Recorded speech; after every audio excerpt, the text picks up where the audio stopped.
El diputado Hamlet García Almaguer de Morena cuestionó que los consejeros electorales que concluirán sus encargos el 3 de abril próximo reciban un finiquito y compensaciones millonarias por el término de su relación laboral con el INE.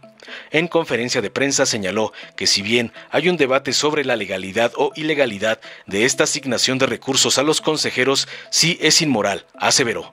El INE informó que pagará 1.9 millones de pesos al consejero presidente, Lorenzo Córdoba, por término de gestión, mientras que los otros 3 consejeros recibirán 1.6 millones de pesos cada uno. Sin embargo, García Almaguer acusó que en este informe no se incluyeron otros conceptos como el aguinaldo, la prima vacacional y el seguro de separación individualizada, y al sumarse todo, da un monto de más de 9 millones para Lorenzo Córdoba y poco más de 7 millones para Ciro Murayama.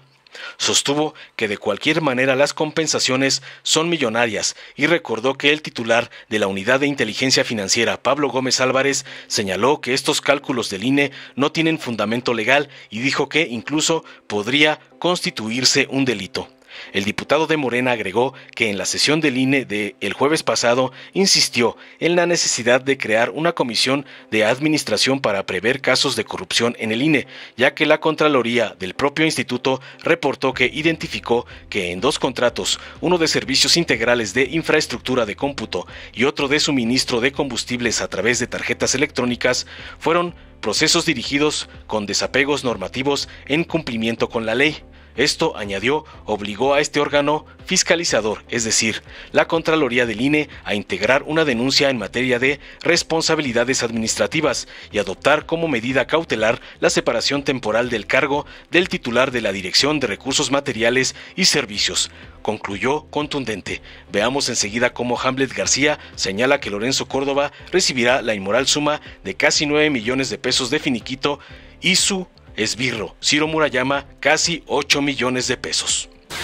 Vamos a tocar algunos temas el día de hoy relacionados con el Instituto Nacional Electoral. Primero comentarles la acción de ayer en el Consejo General. El Instituto Nacional emitió un documento en el que refería un finiquito cercano a 2 millones de pesos para el consejero presidente del INE y de casi 1.7 para Ciro Murayama y los demás consejeros que están por terminar su encargo. Tenemos aquí un video que grabamos con el diputado Mario Yergo, representante propietario. Les pedimos que lo reproduzcan, por favor. Esto es lo que declaramos desde el INE. El concepto de bono es uno de los conceptos de liquidación. El señor Lorenzo Córdoba Vianero va a recibir la friolera cantidad de 1.9 millones de pesos. Pero es una perversidad, porque en ese contrato, o boletín, como ellos le llaman, no incluyeron otros conceptos de liquidación, como lo son, desde luego, el aguinaldo, las vacaciones, la prima vacacional y lo más importante, el seguro de separación individualizada, que esta suma, pues desde luego la nada desdeñable cifra de 7 millones de pesos. Más los otros conceptos, seguimos sosteniendo que Lorenzo Córdoba se embolsará más de 9 millones de pesos de liquidación. No le va tan mal a Ciro Murayama, está un milloncito abajo, pero muy cerca. Otra comunicación que está desarrollando aquí en el Instituto Nacional Electoral. Morena llegó al poder con un mandato popular muy claro, acabar con los privilegios, y esa es la batalla que vamos a dar hoy aquí en el Consejo. Bueno, pues ese fue el planteamiento en la sesión del Consejo General del Instituto Nacional Electoral. De hecho, tenemos estas tablas que se han compartido por la representación a través de redes sociales, pero que con mucho gusto también les proyectamos aquí. Estos son estimados. El primero es del consejero presidente Lorenzo Córdoba. Está calculado bajo un salario base de 49,000 y una compensación garantizada de 213,000. Se calculan los años, los meses y los días en el cargo. La cifra fue muy cercana en la primera parte a lo que el propio Instituto Nacional Electoral expidió. Nuestro cálculo del total del finiquito, que está a media tabla, estaba en 2.074.000. El de ellos está en 1.9 y fracción. Es muy cercano. Pero la otra parte que están omitiendo, y la más importante, es la del seguro de separación individualizada. Con estas aportaciones que ya ha explicado el presidente de la República y que antes existían en todas las instituciones relevantes de los poderes públicos, aquí en la Cámara de Diputados eso se eliminó. Hasta el 2018 los legisladores, al terminar su periodo, recibían una compensación y podían aportar a un fondo de ahorro una porción de su salario, y después el ente público aportaba otra parte.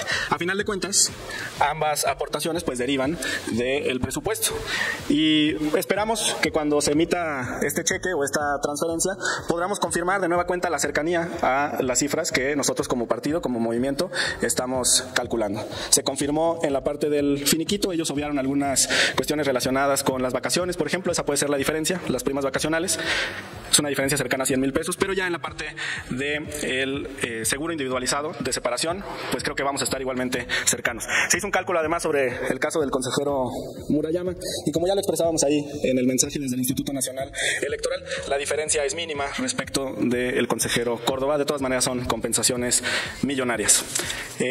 Como ustedes lo supieron, pues el titular de la Unidad de Inteligencia Financiera, Pablo Gómez, estimó que estas compensaciones no tienen fundamento legal y calificó incluso que podrían constituir un delito.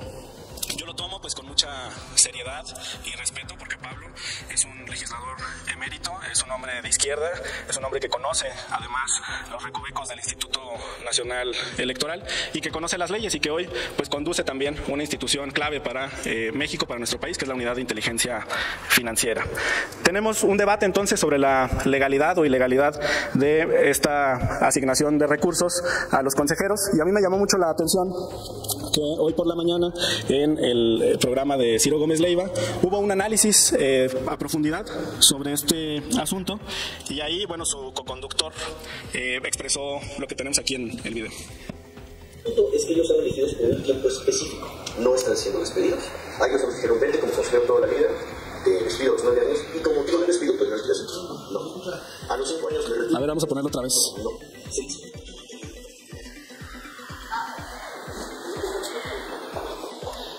Es que ellos son elegidos por un tiempo. Otra vez ponlo desde el principio. No están 20 segundos. despedidos. A ellos nos dijeron. Otra El punto es que ellos son elegidos por un tiempo específico, no están siendo despedidos. A ellos nos dijeron, vente como consejero toda la vida, te despido a los 9 años, y como motivo de un despido, te doy una liquidación. No. A los 5 años me retiro y me das un finiquito. No. Se les contrata por un periodo en particular. Bueno, esta es la estimación, el análisis que hace Manuel Feregrino, que es coconductor de Ciro Gómez Leiva, y coincide con lo que ha expresado Pablo Gómez.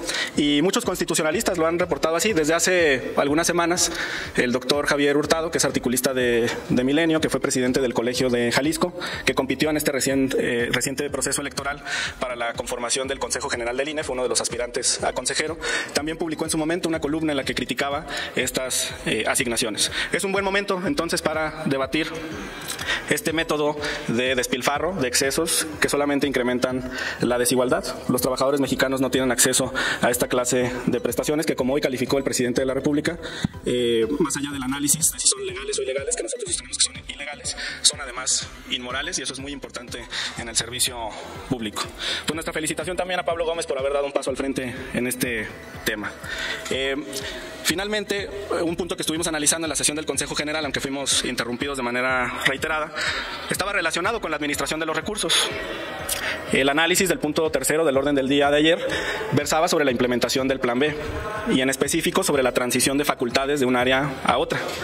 Lo que establece la legislación, el Plan B, es la creación de una comisión de administración, que es diferente a lo que hicieron los consejeros ayer. Nosotros insistíamos en la necesidad de crear esta comisión para prevenir los casos de corrupción en el Instituto Nacional Electoral. Y aquí tenemos dos ejemplos de contratos. Este es el informe del órgano interno de control del Instituto Nacional Electoral. Y pues queremos compartirles que vamos a estar difundiendo la información que está contenida en este documento, que como ustedes ven es muy voluminoso. Son cientos de páginas de hallazgos que hace el Contralor sobre la corrupción en el Instituto Nacional Electoral, y con mucho gusto la vamos a estar compartiendo con la ciudadanía y con los medios de comunicación. Hoy vamos a empezar con dos contratos. El primero está en la página 54 de este reporte. Es el procedimiento de intervención de oficio en la contratación de servicios integrales de infraestructura de cómputo para el sistema electrónico de votos por Internet de las y los mexicanos en el extranjero. En teoría debería existir una licitación limpia para poder contratar este programa, pero el órgano interno de control identificó que se trataba de un proceso dirigido, y ahí está subrayado en la página 54. Tiene una suficiencia presupuestal por 158.469.204 pesos. Eso significa que eso es lo que tiene permitido gastarse en esta partida. Pero en el concurso se identificó esta dirección de la licitación, de la contratación, a una sola persona. Truquearon la convocatoria para excluir a todos los participantes y generar que solamente una empresa en todo el país pudiera cumplir con los requisitos que su propia convocatoria establecía, y eso está en el párrafo segundo. Dice: en la 35ª sesión ordinaria realizada el 18 de agosto del 2022, el OIC, o sea la Contraloría, identificó que se establecieron en la convocatoria requisitos técnicos que limitaban la libre participación de empresas, con un alto riesgo de que dicho procedimiento pueda estar dirigido, o sea que ya tenga previamente establecido un ganador. Además, dice en el último párrafo de esta página, la contratación pretendía ser por 3 años. Esto es incluso posterior al periodo en el que se considera aplicar este programa. Si la elección es en el 24, ¿por qué estaban contratando para el 25 y para el 26? Sin que eso identificara, además, condiciones económicas, ventajas económicas más favorables, dice el Contralor en su reporte en el documento. Y después tenemos el segundo contrato que vamos a compartir hoy con ustedes, que es el relativo al suministro de combustible a través de tarjetas electrónicas. Ese está en la página 55 del reporte de la auditoría, está aquí en pantalla. Es una licitación pública por 9.062.000 pesos, dice, el cual presentó importantes desapegos normativos, o sea, incumplimiento con la ley. Situación, y esto es muy grave, que obligó a este órgano fiscalizador, o sea, la Contraloría, a integrar una denuncia en materia de responsabilidades administrativas y adoptar como medida cautelar la separación temporal del cargo del titular de la Dirección de Recursos Materiales y Servicios. Y de nueva cuenta se trataba de un concurso dirigido. Esta es una constante que identifica la Contraloría y vamos a ir reproduciendo el contenido de estas identificaciones que realiza el órgano interno de control. Finalmente, pues falta un día para nuestra concentración en el Zócalo de aquí de la Ciudad de México. Invitar a todos los ciudadanos a que asistan. Es un momento de celebración por nuestra soberanía energética, que forma parte integral también de la soberanía nacional. De mi parte es todo. Muchas gracias. Hay una pregunta de Claudia Salazar. Okay. Diputados, buenas tardes. Sobre el seguro de separación individualizada. Finalmente la mitad de ese dinero es de los consejeros, ¿no? O sea, usted dice proviene de recursos públicos, pero es su dinero. O sea, si ahorraron durante 9 años, pues es su dinero y ya si el INE les da a aportar la misma cantidad, es también parte de un esquema de prestaciones que hay dentro de un órgano autónomo. Pero, digamos, al menos lo que ahorran es su dinero, o sea, no hay algo ilegal en eso. La aportación, como bien lo mencionas, complementaria, la del Instituto Nacional Electoral, implica millones de pesos. Y desde que llegó el presidente de la República al poder y desde que somos mayoría en esta Cámara, no sé, en el Senado creo que también ya lo eliminaron, pero aquí eso ya no existe. Y en muchas instituciones del gobierno federal tampoco.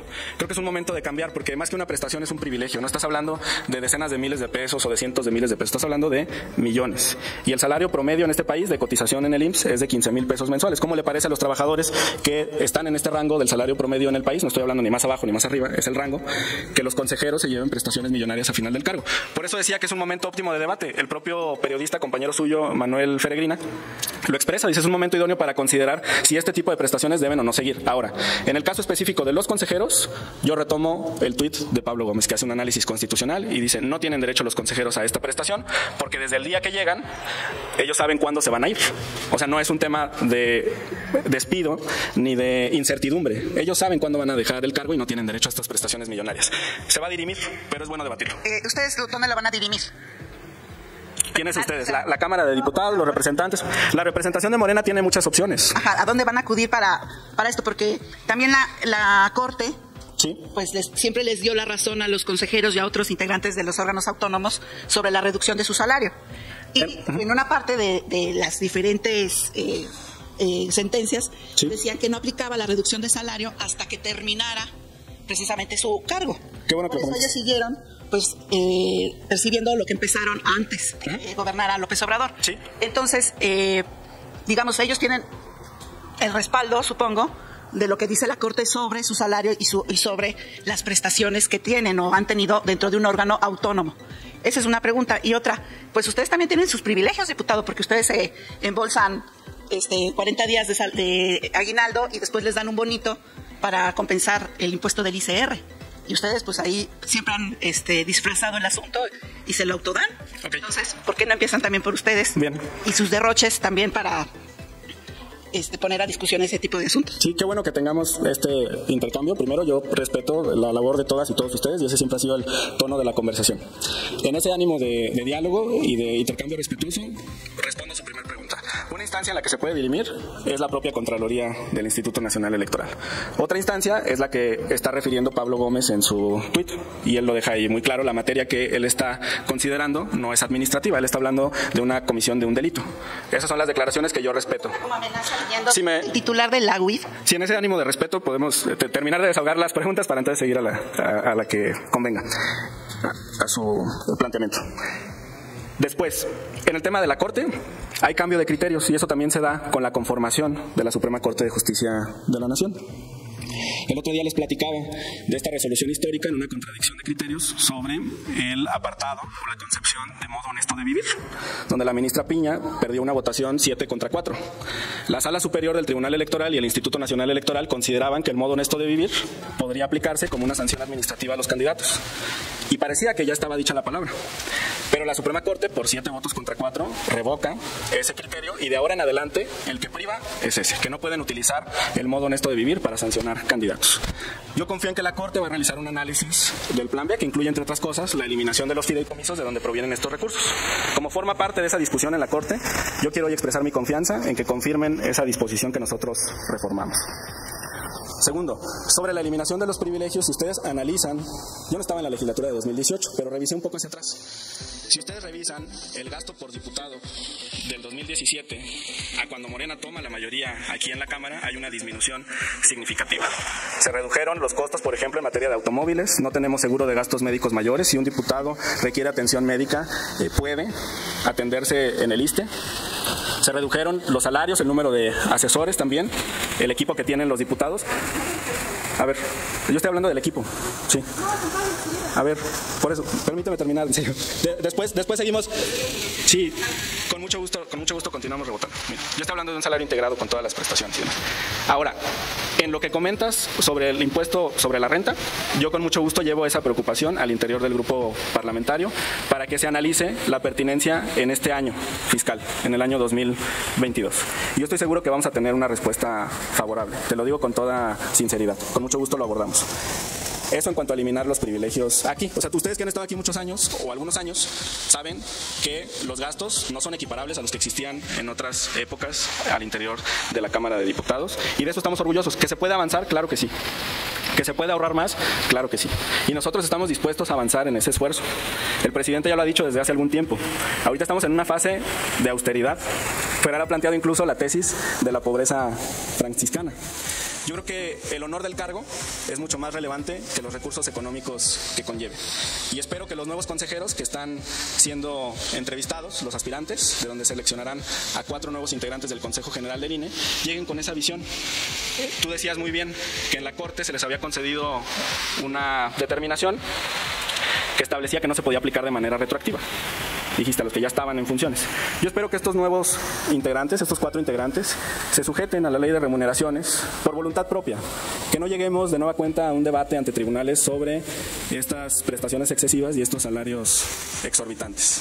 Y yo quiero celebrar también en este ánimo de austeridad el esfuerzo que se hace en los gobiernos estatales, en los 22 gobiernos estatales que están bajo la conducción de Morena en el país. Es un esfuerzo conjunto. Yo me comprometo a revisar este tema que mencionas del aguinaldo con mucho gusto. Precisar, diputado. Entonces, ¿estarían condicionando a los consejeros, a los nuevos consejeros a que acepten bajarse el sueldo o que ya no tengan el mismo sueldo para ahora que van a ser electos? Esa es, digamos, una exigencia nueva porque la verdad tampoco está muy claro si los que fueron electos hace 3 años les hicieron caso y se bajaron, bueno, tienen un sueldo menor. En un principio sí, ¿no? Que tienen el mismo sueldo. Sí, creo que en un principio algunos consejeros de los que fueron designados en la anterior legislatura aceptaron participar con un salario menor. Tengo entendido, por ejemplo, que los nuevos ministros de la Corte, entre ellos Loreta Ortiz, la doctora Loreta Ortiz Alf, se han sujetado también a esta ley de remuneraciones. Eso significa que hay como 2 salarios distintos entre pares, que los ministros de la Corte designados anteriormente tienen un salario de 300,000 pesos y que la ministra Loreta Ortiz sí se sujetó a ese límite. Es una invitación, por eso dije, ojalá que no lleguemos a que esto se tenga que dirimir en tribunales. Pero yo confío que para cuando estén en funciones, una parte de estas determinaciones ya hayan sido abordadas por la Suprema Corte, entre ellas la extinción de los fideicomisos. Y como siempre, Compañera reportera, mi gratitud y mi respeto por su labor y por esta oportunidad de intercambiar ideas con ustedes y que nos señalen también los aspectos que ustedes consideran que tenemos que revisar. Con mucho gusto. Muchas gracias. Ahí le encargo los contratos de la Cámara porque esos ni los auditan. Bueno, gracias. Dale en me gusta, suscríbete, activa la campanita y compártelo para que más gente lo vea.